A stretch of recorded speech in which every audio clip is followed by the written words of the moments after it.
আসসালামু আলাইকুম। আজকে একটি ক্রনিক রোগীর রোগলিপি করব, ওষুধ নির্বাচন দেখাবো। যারা নতুন হোমিওপ্যাথিক ডাক্তার প্র্যাকটিস শুরু করেছেন অথবা স্টুডেন্ট থার্ড ইয়ার বা ফোর্থ ইয়ারে পড়েন, তাদের জন্য ভিডিওটি অনেকটা হেল্পফুল হবে। এবং সাধারণ মানুষ যারা এই ভিডিও দেখে বুঝতে পারবেন যে হোমিওপ্যাথিক চিকিৎসকের কাছে গেলে কি কি তথ্য দিতে হয়। অনেকে আমাদের কাছে এসে তথ্য দিতে চান না, যদি জিজ্ঞেস করি তারা অনেক সময় বিরক্ত বোধ করেন। আর এলোপ্যাথি ডাক্তাররা তো সময় দেয় না, কিন্তু আমরা যখন রোগীকে সময় দিই তারা আমাদের সাথে দেখা যাচ্ছে যে সব কিছু শেয়ার করেন না। হোমিওপ্যাথিক ট্রিটমেন্টে আসলে এমন একটি ট্রিটমেন্ট, এখানে টোটালিটি সিমটম নিয়ে একটা সিমটমের দ্বারাই মেডিসিনটা ভিন্ন হয়ে যায়। 10 জনের একই রকম রোগ, কিন্তু ওষুধ কিন্তু এক হবে না। হোমিওপ্যাথিক চিকিৎসাটা সম্পূর্ণ সিমটম ভিত্তিক এবং ব্যক্তিকেন্দ্রিক মেডিসিন। এক একজনের ব্যক্তি দেখতে যেমন একই রকম না, স্বভাবও যেমন একই রকম না, মেডিসিনগুলো ঠিক সেম। এখানে দেখা যাচ্ছে হোমিওপ্যাথিক ট্রিটমেন্ট নিতে গেলে অনেক অনেক সিমটমের প্রয়োজন এবং অনেক কিছু দরকার পড়ে। সেগুলো কিভাবে আমরা ফাইন্ড আউট করে এবং লক্ষণগুলো আমরা নেব, এগুলোর উপরে ভিত্তি করে আমরা কি কি ওষুধগুলো নির্বাচন করব, রেপোর্টের সাহায্যে আমরা সেগুলো দেখে আজকে আমরা ওষুধ দেব। চলুন আমরা রোগীর রোগলিপিটি দেখি। নামটি দেখাবো না, নামটি একটু দেখে রেখেছি। তার মেইন সমস্যা হলো মিনিংসের সমস্যা। মিন্সের সমস্যা, রোগীর বয়স কিন্তু প্রায় 40। তার মিন্স হলো প্রফিউস, মানে প্রচুর ভাঙে এবং সেটা আর্লি, মানে দেখা যাচ্ছে যে ভালো হলো আবার 15 দিন বা 1 সপ্তাহ পরে আবার হয়ে যায়। টু লং হলে আবার অনেক দিন থাকে। অনেক সময় রোগীর নরমেন্স না খেলে, দিনে 3 বার করে নরমেন্স না খেলে বন্ধই হয় না এবং পেইন থাকে। এই হলো তার কমপ্লেন। এবং সাথে আরেকটি সমস্যা রয়েছে হাইপার টেনশন, মানে উচ্চ রক্তচাপ, মানে হাই প্রেশার, যেটা তার আমি মেপে পেয়েছি 130/90, আরও অনেক বেশি হয়। আর সাথে পেলাম জেনারেল উইকনেস, তার প্রচুর পরিমাণে শরীর দুর্বল, তার শরীরের দুর্বলতা অনেক, শরীর অনেক দুর্বল এবং রক্ত স্বল্পতা আছে, অ্যানিমিয়া। প্রায় পরীক্ষা করেনি, রিপোর্ট নিয়ে আসেনি, কিন্তু রোগীর ভালো রক্ত স্বল্পতা আছে, যেটা আমরা চোখ এবং শরীরের দেখে আমরা বুঝতে পারলাম। এই হলো রোগীর মেইন কমপ্লেনটা। এখন এখানে আমরা মিন্সের কথা শুনে কিন্তু অনেক সময় অনেক ওষুধ চলে আসে আমাদের মনে, আমরা ওষুধ দিয়ে দিতে পারবো। কিন্তু এই যেহেতু মিন্সের উপরে অনেকগুলো ওষুধ আছে, আমরা কোন ওষুধটা দেবো, এর জন্য যেমন আমি একটা আপনাকে শর্ট রেপোর্টরি দেখাই, যেটাতে রেপোর্টরিতে অল্প ওষুধ লেখা আছে, যেমন ক্যান্ডি রেপোর্টরি বা এই যে রবিন মার্ফি রেপোর্টরি। রবিন মার্ফি রেপোর্টরি তো অনেক মেডিসিন লেখা, এত মেডিসিন লেখা, আমরা এত মেডিসিন না দেখিয়ে আমরা যদি অল্প ওষুধ দেখাই সেক্ষেত্রে আবার, যেমন এই যে এইটাতে শর্ট আকারের করা, সেক্ষেত্রে আমরা একটু শর্ট আকারে যে রেপোর্টরি আছে, কারণ এত মেডিসিন থেকে খুঁজে, যেমন এই যে মিন্সের উপরে দেখেন, মিন্সেস প্রফিউস, রবিন মার্ফিতে কত মেডিসিন লিখছে, বুঝছে? তাহলে এই যে এত মেডিসিনের থেকে একটি মেডিসিন বের করা আমাদের আসলে এতগুলো ওষুধ, সেক্ষেত্রে আমরা একটু শর্ট, যেমন এই রেপোর্টরিটা থেকে শর্ট আকারে লিখছেন, দেখা যাচ্ছে এলএন এবং এনের স্ক্রিন থেকে। আরেকটি রেপোর্টরি আছে, সেটা হলো এই ফাটকের রেপোর্টরি। এটা তো আরও স্ট্যান্ডার্ড, এটাতে দেখা যাচ্ছে আমরা দেখি একদম অল্প কিছু মেডিসিন নিয়ে আসছে, মেইন মেডিসিনগুলো, যেমন এই যে মিন্সের অধ্যায়,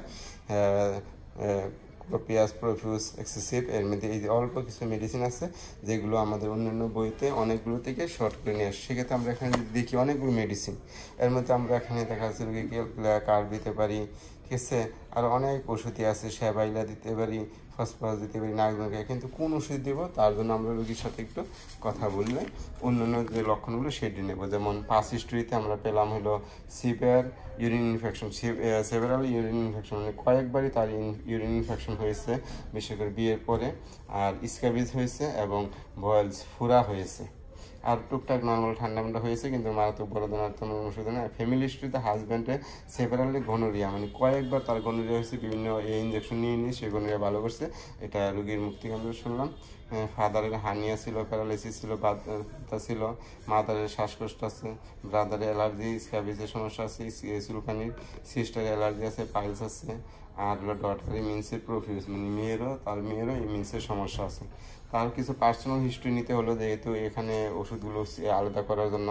এর মধ্যে থার্মাল পেলাম, সে গরম কাতর, এবং ক্রেভিং এমনিতে পেলাম, সে লবণ প্রচুর পরিমাণ লবণ খায় এবং কোল্ড থিংস মানে ঠান্ডা জাতীয় খাদ্য তার খুব পছন্দ, এটাও খুব খায়।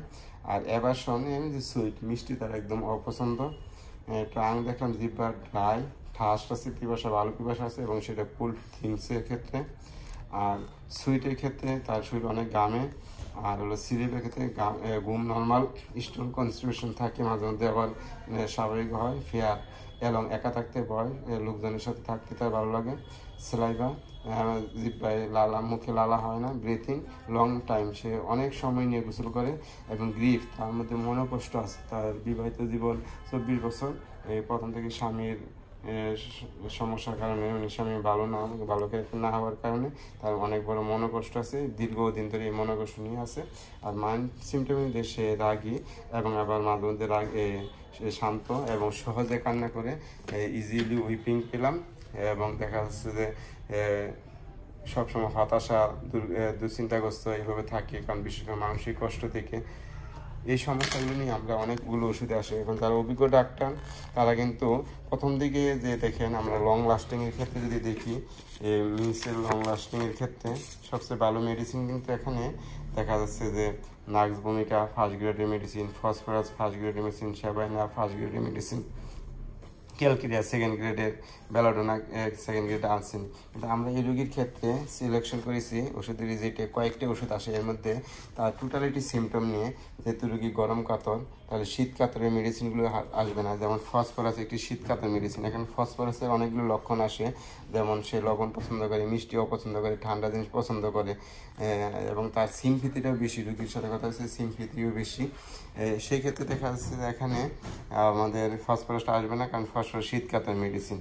নাক্স ভূমিকা এখানে আসে না, তার এই যে অন্যান্য কি অনেক সিমটম, সেক্ষেত্রে ভিডিও শর্ট করার জন্য আমি বলতেছি আমরা এখানে রোগীকে নেট্টামিউর দেওয়ার সিদ্ধান্ত নিয়েছি। ক্যালকেরিয়া কার্ব দেবো না, কারণ শারীরিক গঠন নেই। তাহলে নেট্টামিউরের ক্ষেত্রে মিন্স প্রোফিউজও আছে এবং আর্লি আছে, টু লং আছে এবং পেইনফুল সবগুলি আছে। হাইপার টেনশনের ক্ষেত্রে নেট্টামিউর একটি ভালো মেডিসিন, এবং জেনারেল উইকনেসের ক্ষেত্রে আরও একটি ভালো মেডিসিন নেট্টামিউর, এবং এনিমিয়ার ক্ষেত্রে নেট্টামিউর। সবগুলো লক্ষণ কভার করে, যেহেতু ব্যক্তিগত লক্ষণগুলোকে কভার করে।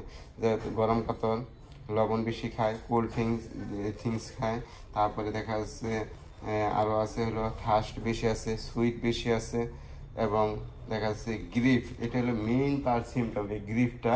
এবং এখানে গ্রিফ এবং আরেকটা লক্ষণ আমরা পেয়েছি, যেহেতু এখানে তার এই গ্রিফটা আছে, এই গ্রিফের সাথে সাথে আমরা যদি দেখা যাচ্ছে আরেকটা জিনিসের গুরুত্ব দেবো, এই গ্রিফে গিয়ে গুরুত্ব দেবো। আরেকটা হলো গনোরিয়া সাপ্রেশন, যেহেতু তার হাজবেন্ডের গনোরিয়া, তাহলে বিয়ের পরে এই হাজবেন্ডের মাধ্যমে তার মধ্যে এই গনোরিয়া ইনফেকশন আসতে পারে। যেহেতু তার এই পাস হিস্ট্রিতে অনেকবার ইউরিন ইনফেকশন হয়েছে, যেহেতু প্রস্রাবে জ্বালা পোড়া পুজোর মতো আসা, তখন সে হয়তো এলোপ্যাথিক মেডিসিন খেয়ে কমিয়ে রাখছে, তাহলে গনোরিয়া সাপ্রেশন হয়। তাহলে আমরা যদি দেখি গনোরিয়া সাপ্রেশনের ক্ষেত্রে এবং গ্রিফের ক্ষেত্রে নেট্টামিউর ওষুধের কেমন, চলুন আমরা একটু বের করি। আমরা ফাটকের রেপোর্টে দেখবো, রবিন মার্কেটে অনেক পাবো ওষুধ। সেহেতু ফাটকের রেপোর্টে দেখা যাচ্ছে যে মনোকষ্টের উপরে নেট্টামিউর আছে, আবার এখানে পালসিটিলাও আছে, ইগনেশিয়াও আছে, ঠিক আছে, কোস্টিকাম আছে, অনেকগুলো ওষুধ আছে। তাহলে আমরা নেট্টামিউর পেয়ে গেলাম। এবং তার যে মেইন আরেকটি কজেশন, রোগের কজেশনটা গুরুত্বপূর্ণ, ইউরিন ইনফেকশন অথবা গনোরিয়া সাপ্রেশন। আমরা যদি গনোরিয়া বের করি এই ফাটকের রেপোর্টেতে, আমরা এই যে ফাটকের গনোরিয়া সাপ্টারে আমরা পাবো হলো সাপ্রেস্ট। গনোরিয়া সাপ্রেস্টে কিন্তু নেট্টামিউর একটি ভালো মেডিসিন, এখানে সেকেন্ড গ্রেড মানে অন্য বইতে first grade, pulsatilla first grade. এখন দেখা যাচ্ছে আমরা পালসিটিলা দিচ্ছি না, এখানে নেট্টামিউরকে আমরা প্রাধান্য দিচ্ছি। পালসিটিলা আমাদের হাতে থাকবে, পরবর্তীতে মেডিসিন হিসাবে ফসফরাসও থাকবে। আমরা নেট্টামিউর দিয়ে ইনশাল্লাহ দেখি নেট্টামিউর M1, M2, M3, M4, M5 পর্যন্ত দেওয়া হলো 1 মাস করে রোগীর সাথে পরামর্শ করে বা কী অবস্থা ভিডিওতে আবার আপডেট দেওয়ার চেষ্টা করবো। ধন্যবাদ, ভালো থাকবেন, আল্লাহ হাফেজ, আসসালামু আলাইকুম।